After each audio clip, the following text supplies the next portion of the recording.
Okay, Bismillahirrahmanirrahim. Alhamdulillahi Rabbil Alameen. As-salatu was-salam ala Sayyidil Anbiya'i wal Mursaleen. Allahumma allimna ma yanfa'una wanfa'na bima tu'allimuna wa zidna bi fadlika ilman wa ta'liman innaka ala kulli shay'in qadir. قال المصنف رحمه الله تعالى باب المبذرين. قال حدثنا قبيصة قال حدثنا سفيان عن سلمة عن مسلم البطين عن أبي العبيدين قال سألت عبد الله أي عبد الله بن مسعود عن المبذرين فقال الذين ينفقون في غير حق. Okay, go ahead, Mustafa.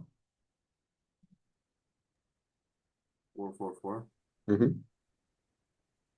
Abdul Ubaydain said, I asked Abdullah about those who squander, and he said, they are those who spend incorrectly. So what do you so it's not that those who waste money, but there's nothing money's not going anywhere. It's more tabdeel, like you're spending on something pointless, right? And generally the acid test that we said is, so for example, right now I have two phones next to me. So you say, Fareed, what could you have done? What could you have done with one phone? So what could you do with two phones that you can't do with one phone? Right? And I have an answer. There's a reason why I bought the second phone. Okay. So now, Fareed, you have an iPhone, a used iPhone 13. And then you have this other Chinese phone. I don't know what it is. It's called a Realme. I don't know even what that is. Okay. So I say, why don't you have an iPhone? Because why do you get another iPhone? Right. So you could get maybe an iPhone 15. That would be pretty good. Right. So then you have, right. So then the question is, what can I do? So I have an iPhone 13. It has certain things that I might need, possibly. Okay. I actually bought it for a particular reason. Um, and I could have had an iPhone 11 or iPhone 13. I bought an iPhone 13 so that I could get an eSIM for Malaysia. That didn't work out. So anyway, I bought this iPhone for a particular reason. So I asked the question, what can I do with a used iPhone 13 that I can't do with a used iPhone 13? The answer was given to me, and alhamdulillah, it didn't work out, but that's the point. I have a reason. So they say, I have a second phone. Okay, they ask the question, what can I do with an iPhone, right? I already have an iPhone. So why do I need to buy an iPhone when I could just buy like $100 Chinese phone that works perfectly fine, right? So that's the question that you ask. What do you need that? What would So it doesn't matter how much you spend or how much you're putting. So you're commuting to work and you're doing this, you're doing that, you're doing quote unquote dunya. That's not the acid test. Acid test is like, what is it that you are achieving in the akhirah that you couldn't achieve without this? So your house is big, right? My house here is much bigger than my house in America. So you say, well, Freed was he just we're talking about why are you talking about this class and you have a bigger house? So well, we particularly got this house because of the books. Alhamdulillah Rabbil Alameen, got our shelves yesterday and put the books in. I need space for books, right? I need space for books. So any other house basically that we saw would have been crammed. Every single wall would just have books on it, and it wouldn't be enough space. So you ask yourself, what can you do with a bigger house that you can't do with a smaller house? The answer is put books in it. Okay, well, what kind of books in it? Religious books in it. Okay, what can you do with religious books that you can't do without them? I can teach Deen and I can research and find out about the Deen. Oh, okay. Alhamdulillah. Right. So then you ask yourself the question, right? What can you do what can you do with a Lexus that you can't do with a Toyota, right? So Toyota Corolla, right? 2020, right? Is that a good car, Mustafa? Yeah, it's pretty good. It's pretty good, right? So what's its equivalent as a Lexus? Okay, what's the equivalent of a Toyota Corolla? I don't think the Corolla has an equivalent. Doesn't have an equivalent? Okay. It might be a small one. Say it again. There might be a car based on the Corolla, I'm not sure. Okay, but anyway, you can imagine a similar kind of size Lexus, right? So you ask yourself, what can you do with the Lexus that you can't do with the Toyota? Well, it looks cool. Okay, that's not an act of worship. It's got more cool things in it. Okay, those cool things, can you do any ibadah with them? Not really. So it's just a waste of money. It's not haram, it's just a waste of money, right? Just like, what are you doing? You don't need to those things, right? Um, Birkenstock. What can you do with Birkenstock that you can't do with fake Birkenstock? Right? Nothing, right?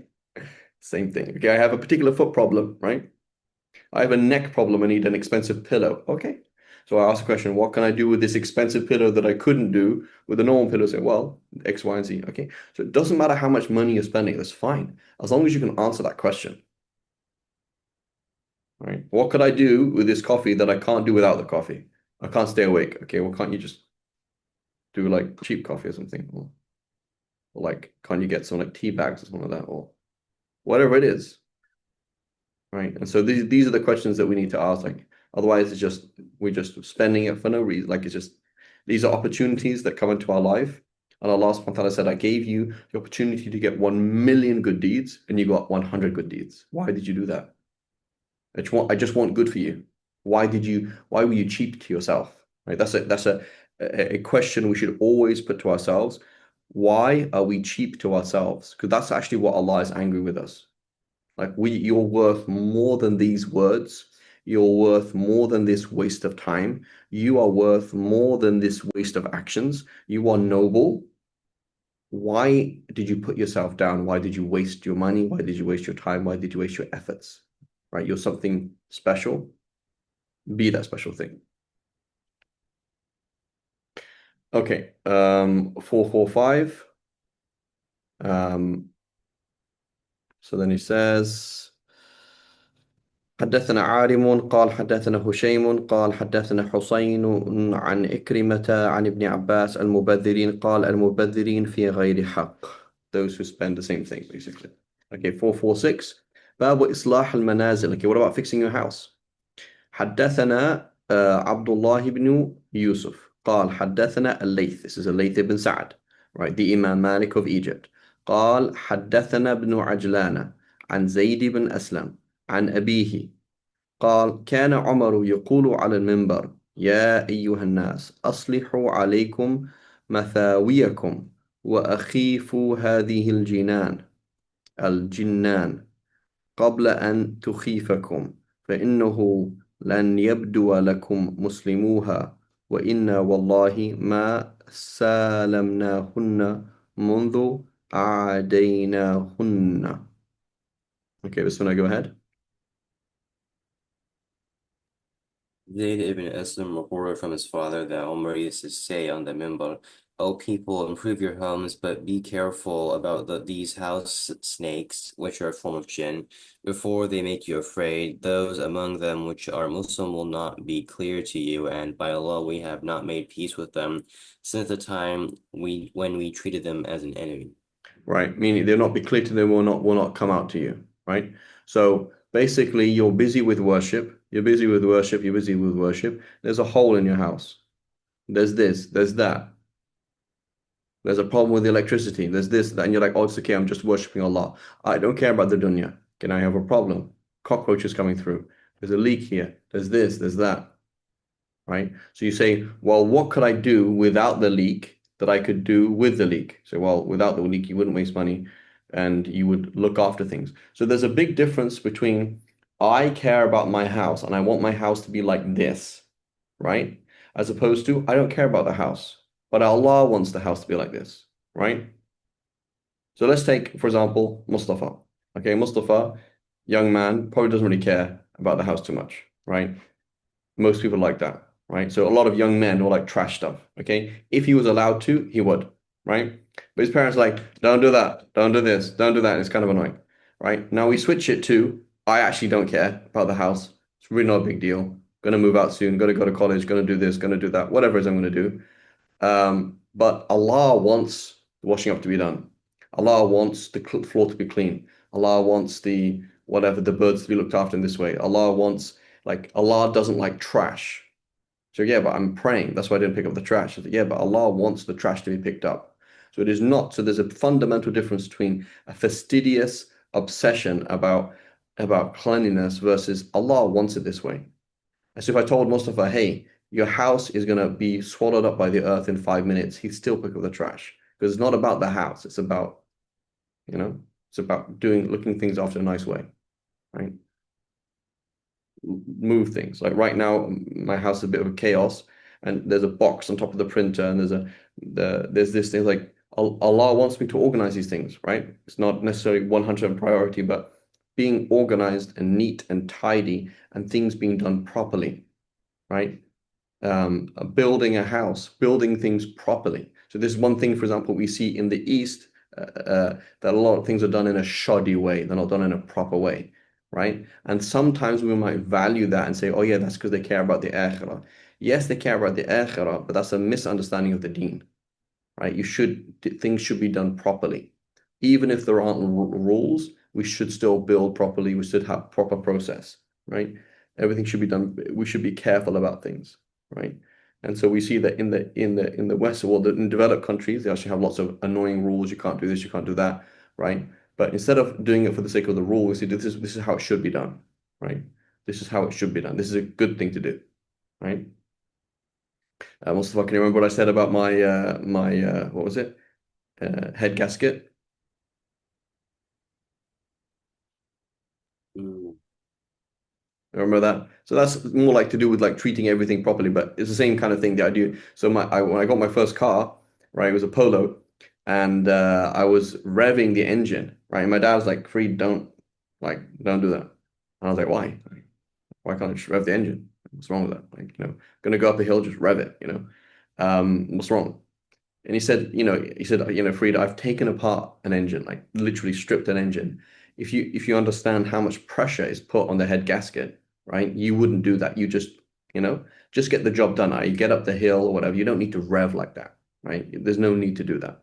And like look after the car. So he's looking at it, not he doesn't care about the car, but he's like, that's not a proper thing to do. That's not what Allah loves. Right. I'm like, yeah, who cares? What happens to the head gasket? Head gasket blows. Okay. My Prius, same thing. I was like, how did that happen? Right? Apparently, it's a thing with Prius it happens. Head gasket is a classic thing with Prius, apparently. But the point is like, finally, you understand that's not the ihsan that you're supposed to do. Part of improving it. So there's fastidious obsession with my car. Oh my God, my car scratched. Oh my God, I'm super stressed. And then what kind of scratch is it? And can I do this? Can I do that? And then even if I change it, it doesn't feel like the first car that I bought. And I feel like, so that's called attachment. I'm attached to the car in itself. That's called dunya, right? I want my house to be perfect. If there's any dust anywhere, I can't sleep, right? And I'm like this fastidious thing. I can't have anybody around. Kids can't come into this room, that room, because they can destroy everything. It's like, bro, just chill. Okay, that's not good. As opposed to, what would Allah want you to do with a house? If you had a house, what would Allah want you to do with it? Would you want to keep it trashed or fixed, right? If you have a car, should you look after it? Yeah, I don't really care about it. It's like, no, you should checking the oil is not about saving your money for yourself and you're doing it. Checking the oil is about looking after an amana. Allah gave you a trust and He wants you to look after it. Right? So it is not worldly. The point is, it's not worldly if you are doing things for proper reasons. And so we should do things properly, and that's good. But again, within limits. Okay, Bismillah. So it says, and باب النفقة في البناء حدثنا عبد الله بن موسى عن إسرائيل عن أبي إسحاق عن حارثة بن المضرب عن خباب قال إن الرجل ليؤجر في كل شيء إلا البناء. Okay, go ahead, Bismillah. Habab said, a man is rewarded for everything except building.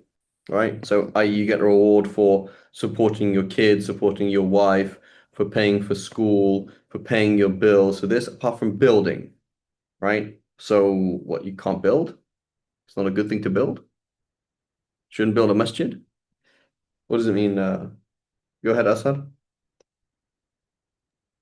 Shay, regarding the house snakes and jinn, what about it? Go ahead, Asad. Can you hear me? I can hear you now. Yes, you said what about? And then What about the house snakes that was mentioned in the previous hadith about the jinns? Leave it alone. I didn't really get yeah, that. so leave them alone. So the point is, don't be such a zahid that you let your house fall apart and then things like snakes are coming into them, right? So basically he had probably noticed he probably went to someone's house and the person's praying all day. And he's like, you can pray all day. You can also go and work, get some money, buy some cement and fix up your wall so that things aren't coming in. And then he made the particular point. He said the shayateen of the shayateen can take on the form of snakes and can come into your house and harm you. Don't do that. And he says, by Allah, like but since we went to war with them, we went to peace with them. There's still a war, and the shaitan will still do these things. So why are you making it? Why are you harming yourself? Right? You shouldn't do that. That's not a proper thing to do. That's not prioritizing what Allah wants you to do. Okay, got it. Sure. Okay, go ahead, Bismillah. So what does this mean then? 447. He says a man is rewarded for everything. So we know that. But why not building?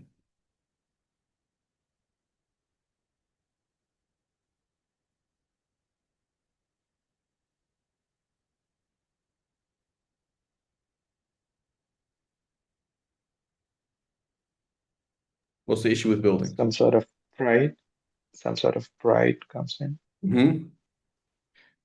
Is it so? Imagine if people are starving, right? And this is literally what happens. Okay, this is literally what's happening. I know people from Palestine, for example. They say this is a classic problem. And again, I'm not saying Palestinian problem, but a classic problem is you go to a place like Chicago or Detroit, and it's full of Palestinians. Okay, what are these Palestinians doing? They come from various places, right, in occupied Palestine. They come to Detroit or Chicago, work day and night, 7 days a week. Okay. Sometimes open shops that they shouldn't open. Okay. Go home, build a really, really big house, like a really, really big house, and then come back and work more. So what was the point of that? Like what did you gain? You just have a big house. And actually nobody's there. They visit once a year, every 2 years, and that's it. Like nobody's there. And that money could go to other things, right? So, but well, what if you have a reason to build that? We're building a school, we're building a hospital, I'm building an orphanage. Is that a bad thing? Right? But the issue is he's saying that for a lot of people, these buildings are not useful, right? Particularly if we think these are Bedouins. You say, well, can you live in a tent? Can't you live in this? Can't you live in that? So the point is the same question is, what are you achieving by that? Right? What are you achieving? What is it that you so say in the same question, right? So you live in, I don't know how things are in India, but in some countries there is a need to own property. In other countries, there is no need to own property, right? So you ask the question, should I buy a house? Should I not buy a house? And if I buy a house, it means I have to work like this and this and this and this. There's all these things that come in. What can I do by owning a house that I can't do by renting? Right? That's the kind of question. What can I do by owning a house that I can't do by renting? Right? And so the answer is X. The answer is stability. The answer is whatever, right? But for many Eastern people, like owning a house is like a kind of like a super important thing. They feel like you're not a man or you're not providing for your family unless you own your house, right? And there can be basis for this, and there can not be basis for that. Right? It can be a thing where honestly, this is for the sake of Allah. I'm doing this, etc. I knew one brother, for example, he was in the army. So one of the first thing he did is for his wife's mahar, he gave her a house. He says, actually, I might die, right? Like you need a house over your head, right? I could quite easily die. Um, so, there's situations like that where you give a certain level of stability to people. It can be very useful and it can also not be useful. It can also just be waste. So we have to be very careful in building and in buying a house. Like, what is it that you can do by buying a house that you can't otherwise? And that changes drastically with the situation, stability, this, that, etc. Khair. A man working with his workers. Okay, Bismillahir Rahmanir Rahim. So he says, باب عمل الرجل مع عماله. حدثنا أبو حفص بن علي قال حدثنا أبو عاصم قال حدثنا عمرو بن وهب الطائفي قال حدثنا غطيف بن أبي سفيان أن نافع بن عاصم أخبره أنه سمع عبد الله بن عمر قال لابن أخ له, right? So this is Abdullah ibn Amr ibn al-As, and he's speaking to his nephew. Okay. خرج من الوهط, that came from Wahط, which is a property, a large property, a large plate of earth that belongs to Amr ibn As, and there's a lot of what's the word? Orchards, etc. there. أيعمل عمالك؟ قال لا أدري. قال أما لو كنت ثقفيا لعملت ما يعمل عمالك. ثم التفت إلينا فقال إن الرجل إلى عمل مع عماله في داره. وقال أبو عاصم مرة في ماله وكان عاملا من عمال الله عز وجل. Right. So now this is a side point about this issue. Okay. And inshallah, Mustafa, you can also explain it to me. Okay, go ahead, Bismillah. Go ahead, Mustafa. Abdullah ibn Amr was heard to say to a nephew of his who had left al-Wahd, "Are your workers at work?" "I don't know," he replied. He said, "If you were clever, you would work as your workers work." Then he turned towards us and said, "When a man works with his workers in his house, and Abu Asim once said in his property, then he is one of the workers of Allah Almighty." Good. So what is specifically important? So what's the general message, Mustafa? And then why is it specifically important that Abdullah ibn Amr ibn As? Well, it could be important because I'm, I'm working with the people. Um, So what would you call someone? Have you been to Bangladesh, Mustafa? yeah, Yeah. Did you see a huge disparity between the wealthy and the poor? yeah, Right. So imagine, for example, you have a cousin there, right? And he has like a maid. So he's there watching TV, and then she's like going to the kitchen and getting him like Coke, so Coke, kind of like a can of Coke. Would you be shocked? probably. And you're like, dude, you can get up. Like, I understand you have a maid. That's okay, right? It's not the end of the world to have a maid, but you can get up and go and get your own can of Coke from the fridge, right? Mhm. So what it should be is that, okay, we are living in a time where there's no fridges and there's no freezers and there's no transport. So we need lots of people. And so some people have the money to employ other people. So then, for example, now we're going to do on a farm work. It's like, okay, I need 20 men to come work with me. Okay, get 20 men to go and work with you. But don't sit there like some decadent fool and, you know, that's wrong, right? That's decadence. Right? That's like Mhm. you're like stuck up. It's like, yes, I understand that you own this property. That's fine. I understand that you're wealthy and they are not wealthy and they will work for you. But work with them, right? The Prophet ﷺ said, when you eat of what your slaves eat and drink and dress yourselves as you say yourself and dress your slaves as you dress, right? Feed them as you eat, etc. So you should be on the same level as them. That's how the Sahaba were. You couldn't tell the difference who's a slave and who's a master, right? As opposed to ultra decadence, where you're like, dude, you don't even know if he's working, which means you don't even care, right?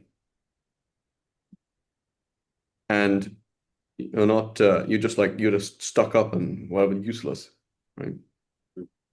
That's a really important thing. Now, why is it specific to Abdullah ibn Amr ibn As? His father was, so he's related so his Amr ibn As is related to Muawiyah. Abdullah ibn Amr ibn As, he's also from Bani Umayyah, the same tribe. Why is it particularly relevant to them? Why would he speaking to a cousin, to a nephew of his? Was the nephew supposed to be the next leader? Probably, right? So these are aristocrats. You are now from this tribe, and your tribe is basically ruling the Muslim world. Bani Umayyah. So he's probably going to get stipends from this and stipends from that and all this kind of stuff. And Abdullah ibn Amr is saying, so it's fine, but don't be a rich kid, right? Whatever you do, don't be a rich kid, right? So this is unfortunately the opposite of what we see in the Gulf, right? The very opposite of what we see in the Gulf. Um, it's not nice at all. So it's totally fine to be wealthy, not a problem. If you say, would I like to be wealthy? I'd love to be very wealthy because I can do lots of things. It's useful to be wealthy, not a problem. But don't be decadent, right? Don't be this kind of thing where you have ridiculous cars, ridiculous watches, your own private jet, you're this, you're that. It's like, what are you doing, right? Who says if you're a true man of thaqif, if you're a true wise person, you get out there and work with them, right? Unless you have something better to do, like, oh, I can't do that. So you say, well, so for yesterday I was in that same situation. Putting all my shelves up. Did I sit and do all the shelves with them? No. So I had IKEA. May Allah protect IKEA and guide them. IKEA come and then they had this IKEA team and it's cheap. So it's like, great, put up my shelves for me. Thank you very much. It's like 20 shelves I have to put up. But I did work at the end because I had something else that's important to do. But imagine you just sitting there playing PlayStation at the age of 40 while all these people work around you. That's what we see, right? Fruit games on your phone, watching just TV. So you're just lazy, right? You're just lazy, and that's not noble, that's not good or anything.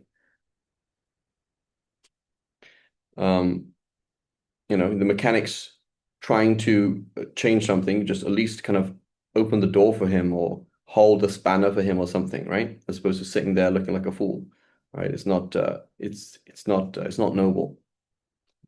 So decadence is not part of the deen. It's very important. Okay.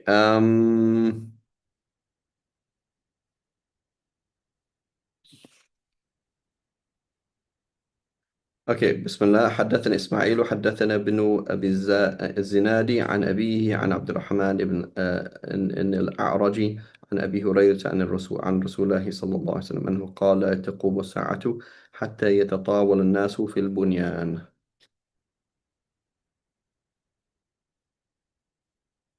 Yeah, 449, go ahead, Mustafa. Abu Hurairah reported that the Messenger of Allah, may Allah bless and grant him peace, said the final hour will not come until people compete with one another in the height of their buildings. Exactly. So this is what we see again in the Middle East. May Allah protect us all. Instead of focusing on priorities, we focus on things like buildings and whatever, all these kind of silly things. And it's worth noting as well, look to Muslim Spain, okay? Look at the amazing buildings that last today, right? Look at that amazing, what is it, that lion that spits out water. Apparently, it was done at particular times of the day or whatever it is. It doesn't mean anything, right? Look at the people of the past building pyramids. This is something that this is what they used to do. But what does it achieve in the akhirah? Nothing.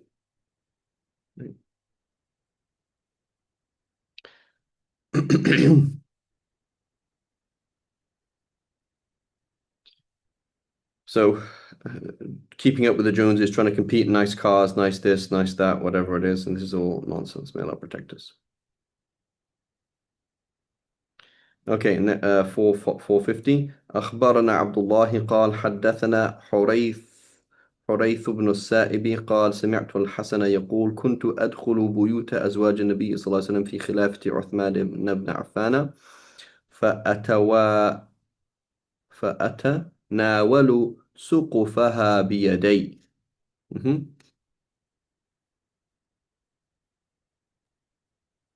And Hassan said, I used to go into the houses of the wives of the Prophet, may Allah bless and grant him peace, during the caliphate of Uthman ibn Affan, and I could touch their ceilings with my own hand. Right. So this is Hassan al-Basri, the Sahabi. He says during that time you could actually go in some of these houses. They're not there anymore, the Sahaba. Did he know it from Aisha? I'm not sure if he noted from Aisha, but I don't think so. I don't think he noted from Aisha. But anyway, he said, you could actually go into that house.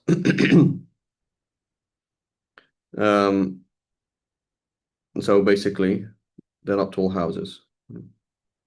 So again, this is a question. I'm living in California. What can I do, right? What can I do by living in a house that I can't do by living in a condominium?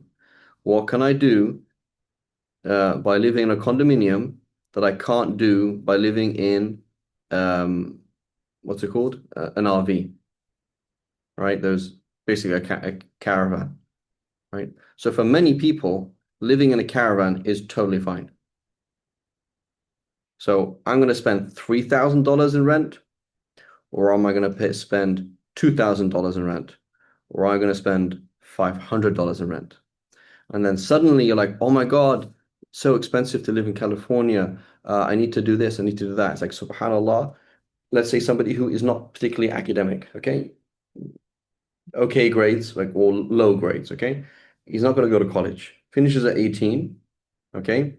He works 4 days, 4 hours a day, okay? In Uber, driving around, has a license, drives around. He lives in an RV. He has food. And then what do you do for the rest of the day? Oh, I do ibadah. Like I don't have the ability to learn, and I don't have the ability to help anybody else, right? So now this person, he works 4 hours a day, and they just worship, and that's fantastic, great. So then they ask themselves, yeah, but if I got married, I don't think my wife could stay here. Okay, why not? It's not safe. Okay, well, maybe another RV could be safe, right? Oh, but this would be a problem. So now you're going to say there's more benefit in being in a condominium than being in an RV because X. I have a reason. Yeah, Allah, I moved from, right? But the issue that we do is we just get familiar with luxury, right? And then it becomes very expensive to be luxurious. And then we don't have time, and then we don't do worship. And Judgment Day, you say, oh Allah, I use my time the best. And the angels say, what are you talking about? It's not that difficult. Or you could go and live somewhere else, right? So there's many options you could do, right? Azhar, what is a rent of a small apartment in say a two-room apartment in southern India where you are? In the city I am, it is probably 30,000 Indian rupees. So what's that in dollars? Dollars, it is around uh, probably $500. $500, right? So again, I could live $500, $1,000, right? So now I'm like, oh my God, I live in England, it's so expensive. I live in Switzerland, it's so expensive. Okay, well, you could work 2, 3 months of the year and then go and live somewhere else. So there's people who are in India, and it's like that's actually very difficult to earn that money. That's a hard money to earn. That's difficult to do that. I have to work 40 hours plus, and I have to get a degree, and I have to do this and I have to do that. It's hard. So these people are running around, right? But the issue is, what if Allah subhanahu wa ta'ala makes it easy for you, right? I have a driver's license and I can just drive Uber and get $30 an hour, right? Probably the same in Basel in Switzerland, probably the same in who knows, many expensive Sydney, right? There's lots of places in the world where people are like, hey, you have a work permit in America, you have all this, you could actually make money in a short time, and then you could just dedicate to worship, but you don't, right? But you don't. And the answer is I'm busy with this. So it's okay to spend money. It's okay to work 90 hours a week and spend lots of money if you have an intention. It's not okay to work 5 hours a week when you can work 4 hours a week and spend time with ibadah. And again, what we do half the time is say, so then even Azhar, for example, say, okay, why do you live in the city? Oh, because of this. My parents came. Well, your parents aren't alive anymore. Okay, you couldn't live in the village? Yeah, I can live in the village. Okay, how much do you need to live in the village? Right? It's like $100 a month, $200 a month. So there's lots of things that we can do to maximize our time for ibadah, but we don't actually do them because we like things to be in a nice way. This is how people look at us, and we want things to be like this, and like things to be like that, etc., etc., etc. Right? And so we have to be very, very careful. When we're going to spend more, why are you spending more? Don't be cheap. I don't care about the money, but I do care about wasting the opportunity to do more good. I could do much more good with that money than this. So why am I doing that? Right? So the houses were small and they didn't need to be big.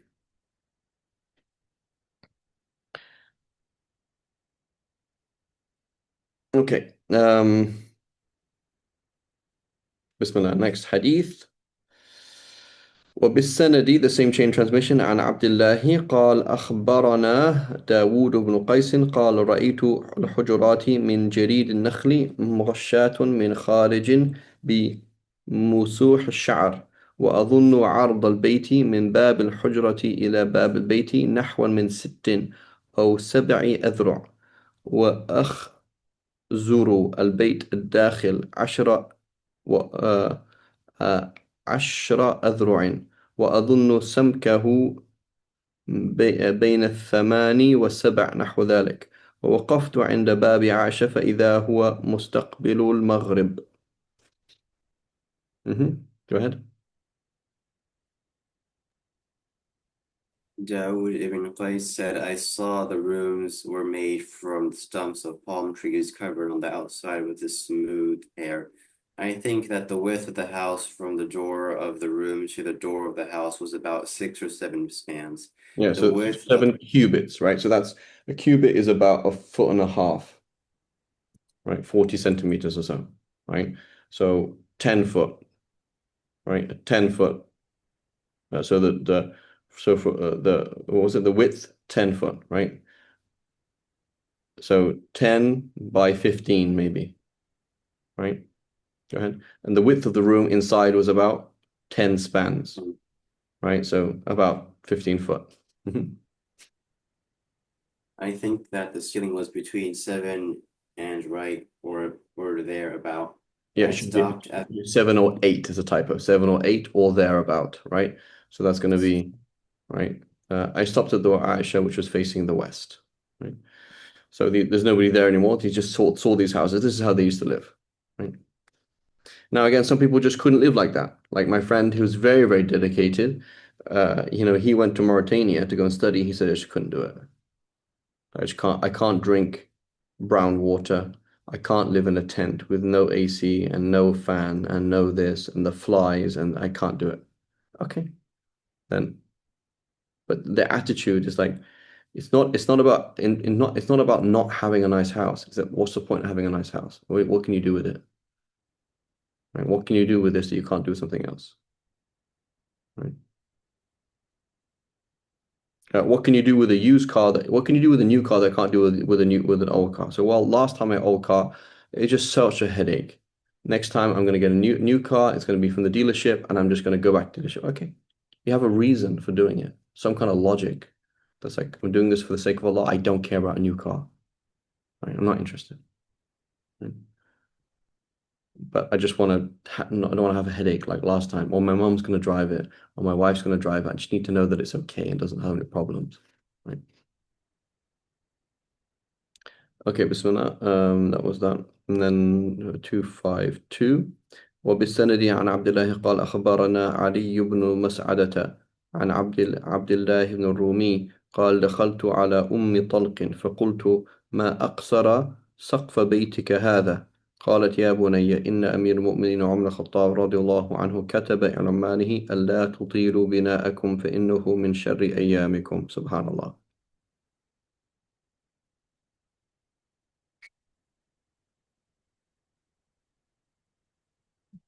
Go ahead to 452. Abdullah al-Rumi said, I visited Talq and exclaimed, how low the ceiling of your room is. My son, she replied, the Amir al-Mu'mineen Umar ibn al-Khattab, may Allah bless him, may Allah be pleased with him, wrote to his workers telling them, do not make your buildings tall, that will come about in the worst of your days. So who's he writing to? He's not writing to his shuyukh, right? He's writing to Sayyidina Umar, he spoke to his governors as shuyukh, right? He spoke to them because the same thing. He told them, proclamation to the governors, make sure you pray on time, because if you don't pray on time, everything else is going to be messed up, right? Don't have tall buildings. If you do that, it'll be the worst of your days, okay? Welcome to the Middle East today. Right? So that will be the worst of your days. So remember, there was a khutbah once in Jordan, right? The khutbahs, they come from a certain place. You can imagine where they come from. So, it's not It's not like the Khatib just kind of freestyles and says whatever he wants. Once I was at a khutbah and I was very surprising because he says things that they never say. He said, one day the Mahdi's going to come, right? The Mahdi is, he's going to, the Muslims will have power. He says, yeah, and it will be at your expense, meaning you governors, you rulers, you princes, you this, you that. You will be the fuel of his fire. It's not that his fire will burn and you will succeed from it. It's that you will be the fuel of his fire.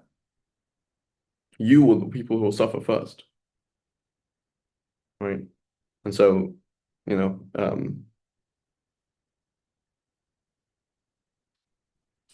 we should be aware of that.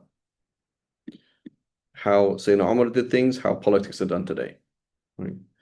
Another issue is, go to, and I'm not, again, not criticizing the Ottomans, but it's a reality.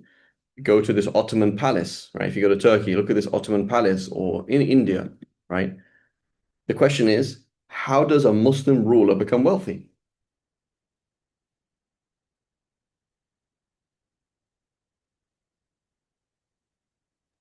Taxes.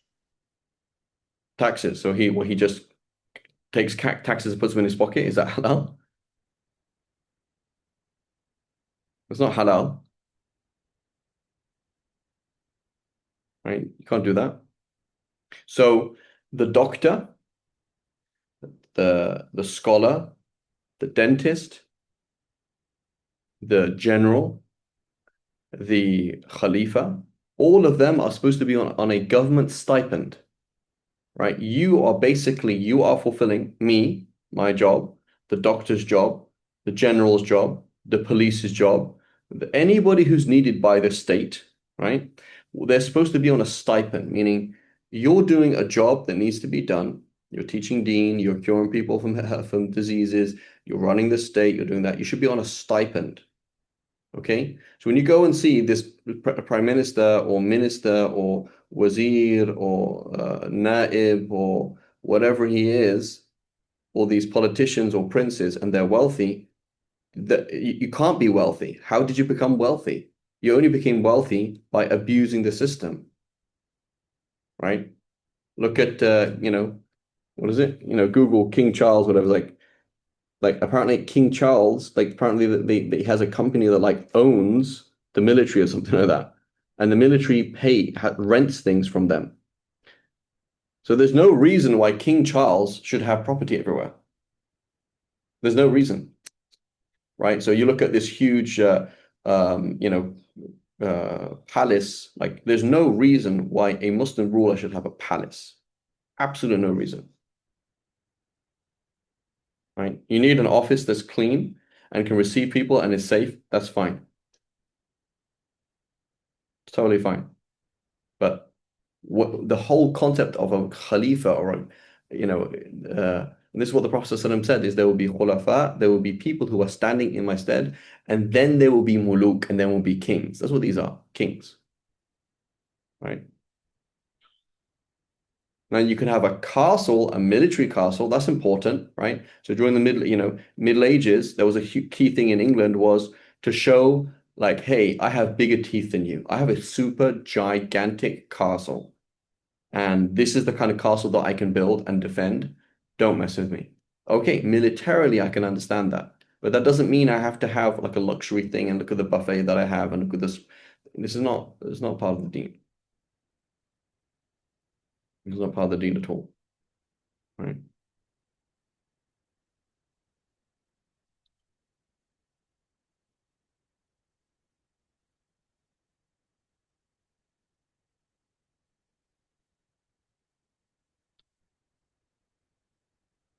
Okay.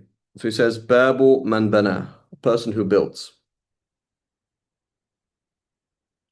حدثنا سليمان بن حرب قال حدثنا جرير بن حازم عن الأعمش عن سلام بن شرحبيل عن حبة بن خالد والسواء بن خالد أنهما أتيا النبي صلى الله عليه وسلم وهو يعالج حائطا أو بناء له فعاناه.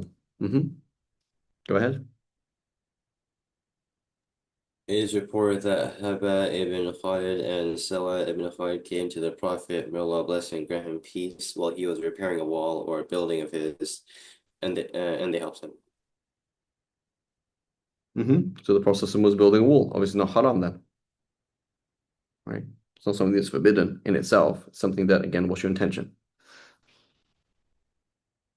حدثنا آدم قال حدثنا شعبة قال عن إسماعيل بن أبي خالد عن قيس بن أبي حازم قال دخلنا على خباب نعوده وقد اكتوى 7 كيات فقال إن أصحابنا الذين سلفوا مضوا ولم تنقصهم الدنيا وإنا أصبنا ما لا نجد له موضعا إلا التراب ولولا أن النبي صلى الله عليه وسلم نهانا أن ندعو بالموت لدعوت به.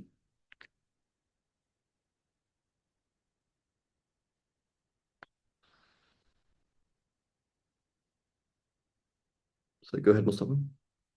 Qais ibn Abi Hazm said, we went to visit Khubab after he had been cauterized 7 times.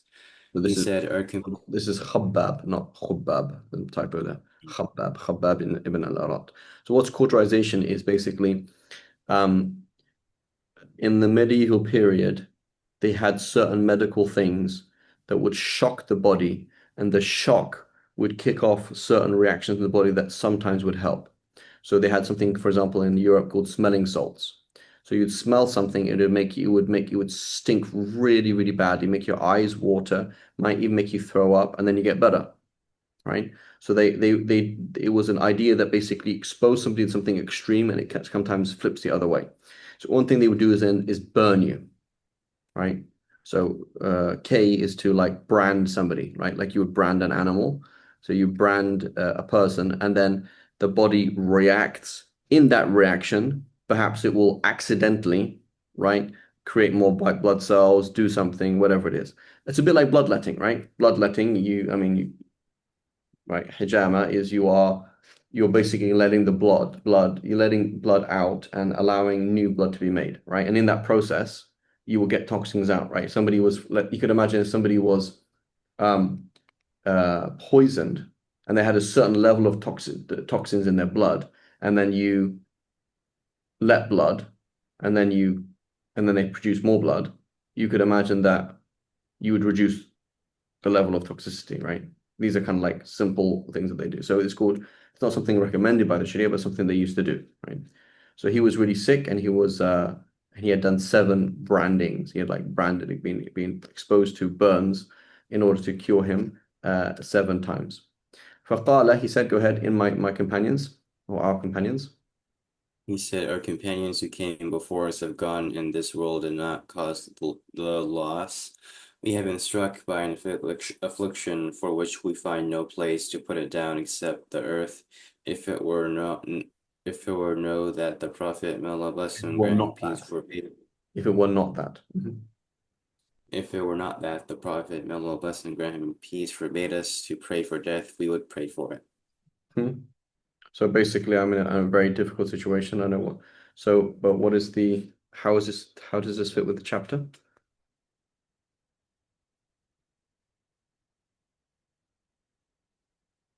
I'm not sure how this fits with this chapter at all. So he's just saying that. Mm,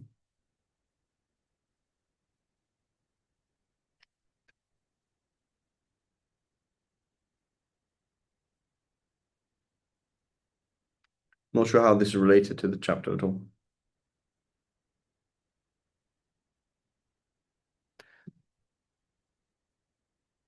أن أصحابنا الذين سلموا ولم ينتم قسم الدنيا وإنا أصبنا ما لا نجد موضعا إلا التراب.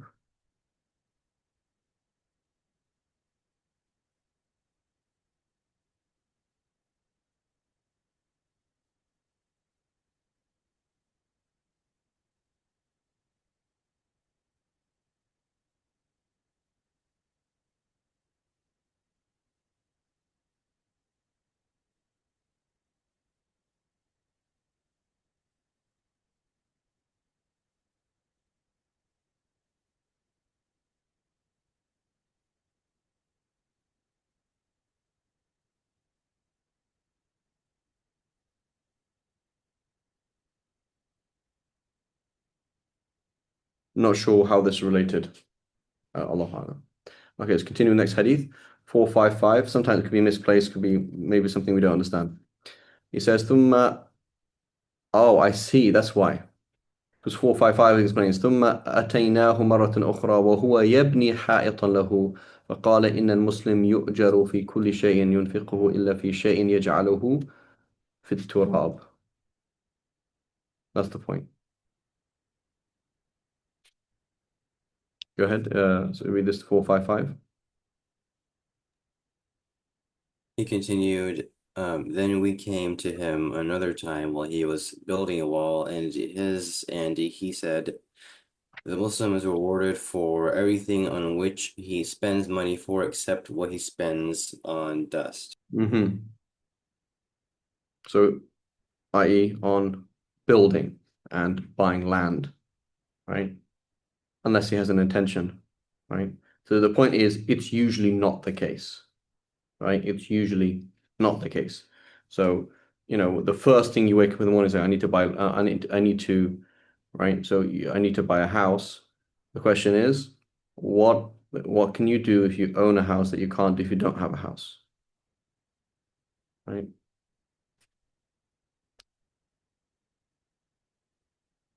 So some places in the world, it's essential to own a house. Some places in the world, it's quite important. Some places in the world, it doesn't really help that much, depending on various different factors. Okay. Okay, and inshallah let's just read the last hadith quickly. So it says, حدثنا عمر قال حدثنا أبي قال حدثنا أعمش قال حدثنا أبو السفر عن عبد الله بن عمرو قال مر النبي صلى الله عليه وسلم وأنا أصلح خصا لنا قال ما هذا قلت أصلح خصتنا يا رسول الله قال الأمر أسمع عن ذلك. Right? And so he said, the man was fixing the wall, and the Prophet said, what is this? What are you doing? So I'm mending my hut. He says, the business is too swift for that. So notice here the Prophet ﷺ is saying, hey, you're going to be dead soon. Why are you fixing a wall? And then someone else, the Prophet ﷺ himself was fixing a wall. Another Sahabi is fixing a wall. So how to explain it? What is your intent? So maybe the Prophet ﷺ can see that his intention, his heart was in the building, right? He's being too pedantic. He's fixing things that don't need to be fixed. There's no particular benefit in it. It's like, oh, so again, like yesterday, I'm putting up my shelves, and the skirting board, it's not the same height. What should I do? Should I go and ask the landlord, say, please, I want these to be redone, and then pay for it? Like, does it matter exactly if the skirting board is not the same height? It's okay, not a big deal. So you ask the question, what can you do with a perfect height skirting board that you can't do with one's not? Same thing, the shelves are there, the books are there, alhamdulillah. Done. Right? I wanted black shelves for my office. I got white. Okay, what can I do with black that I can't do with white? Well, I guess the white ones are going to get more dirty. Okay, not a big deal. But when you're like, no, I really want black ones, like, dude, you're going to be dead soon. All you have is the ajr of putting the books on the shelf and saying, yeah, Allah, I intend to learn and teach, and then you die. So it doesn't matter if it's white, if it's black. It doesn't matter. Car, doesn't matter what kind of car you want. A car that works, it's all right. Right? As long as it's a Dodge, it doesn't matter, right, Mustafa? Right? Here they like Porsches, right? That's the car around here, Porsche, right? So you see a lot of Porsches, right? So as long as I have a Porsche, I don't mind. I'm a Zahid. I don't care what kind of car I have as long as it's a Porsche. Just joking there. وصلى الله على سيدنا محمد وعلى آله وصحبه وسلم. Okay, السلام عليكم ورحمة الله وبركاته.